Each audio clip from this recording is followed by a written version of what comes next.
ঢাকা ৬ আসনের বিএনপির মনোনীত প্রার্থী ও জাতীয়তাবাদী মুক্তিযুদ্ধের প্রজন্মের আহ্বায়ক ইঞ্জিনিয়ার ইশরাক হোসেন বলেছেন, তিনি যে কমিটিতে অন্তর্ভুক্ত হয়েছেন সেটিকে কোনো পুরস্কার নয়, বরং একটি বড় দায়িত্ব হিসেবে দেখছেন। তিনি বলেন, আমি কিছুদিনের জন্য এসেছি, কিন্তু সংগঠন সবসময় ব্যক্তির ঊর্ধ্বে।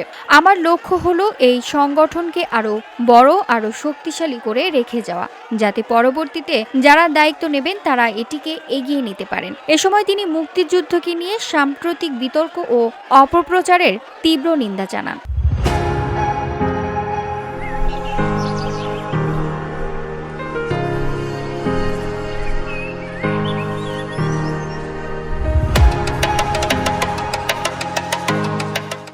সোমবার দুপুরে রাজধানীর শেরেবাংলা নগরের জিয়া উদ্যানে শহীদ প্রেসিডেন্ট জিয়াউর রহমানের মাজারে জাতীয়তাবাদী মুক্তিযুদ্ধের প্রজন্মের নবগঠিত আহ্বায়ক কমিটির শ্রদ্ধা নিবেদন কর্মসূচিতে এসব কথা বলেন তিনি।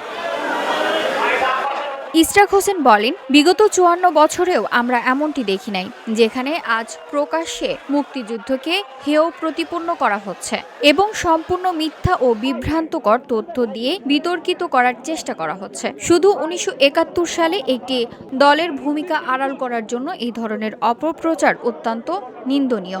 যেটি আমরা বিগত ৫৪ বছরেও দেখি নাই, যে মুক্তিযুদ্ধকে হেয় প্রতিপন্ন করে একেবারে পাবলিকলি যেভাবে হেয় প্রতিপন্ন করে এবং সম্পূর্ণ মিথ্যা বিভ্রান্তিকর তথ্য দিয়ে বিতর্কিত করার চেষ্টা করা হচ্ছে, শুধু কেবলমাত্র ৭১-এ একটি দলের যে ভূমিকা ছিল সেই ভূমিকাটিকে আড়াল করার জন্য এটি অত্যন্ত নিন্দনীয়। গণ অভ্যুত্থানের পর ঐক্যের ঘাটতির বিষয়টি উল্লেখ করে তিনি বলেন, গণ অভ্যুত্থানের পক্ষের শক্তিগুলোর এক থাকার কথা ছিল, কিন্তু আমরা আজ সত্যি এক থাকতে পারছি কিনা সেটি আমাদের ভাবতে হবে।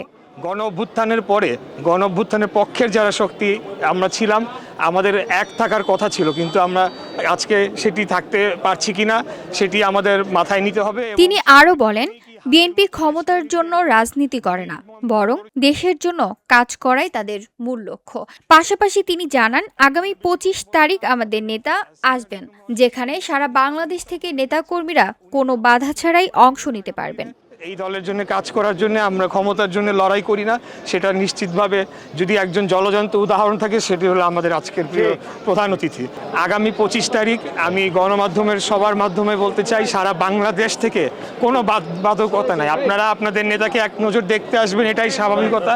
আমরা আপনাদেরকে অভ্যর্থনা জানানোর জন্য ঢাকা মহানগর উত্তর এবং দক্ষিণ বিএনপি আমাদের প্রিয় প্রধান নেতার নেতৃত্বে আমরা সকল প্রস্তুতি সম্পন্ন করার প্রক্রিয়া রয়েছে। কর্মসূচিতে উপস্থিত ছিলেন বিএনপির সিনিয়র যুগ্ম মহাসচিব অ্যাডভোকেট রুহুল কবির রেজভী, স্বেচ্ছাসেবক বিষয়ক সম্পাদক মীর শরাফত আলী সোপো, জাতীয়তাবাদী মুক্তিযোদ্ধা দলের সভাপতি ইশতিয়াক আজিজ উলফাত, সদস্য সচিব advocate K M Kamruzzaman Nannu, senior যুগ্ম আহ্বায়ক doctor K M I Monti, যুগ্ম আহ্বায়ক অ্যাডভোকেট সোহেল রানা, মোহাম্মদ জাকির হোসেন, ABM হেলাল উদ্দিন সহ সংগঠনের অন্যান্য নেতারা।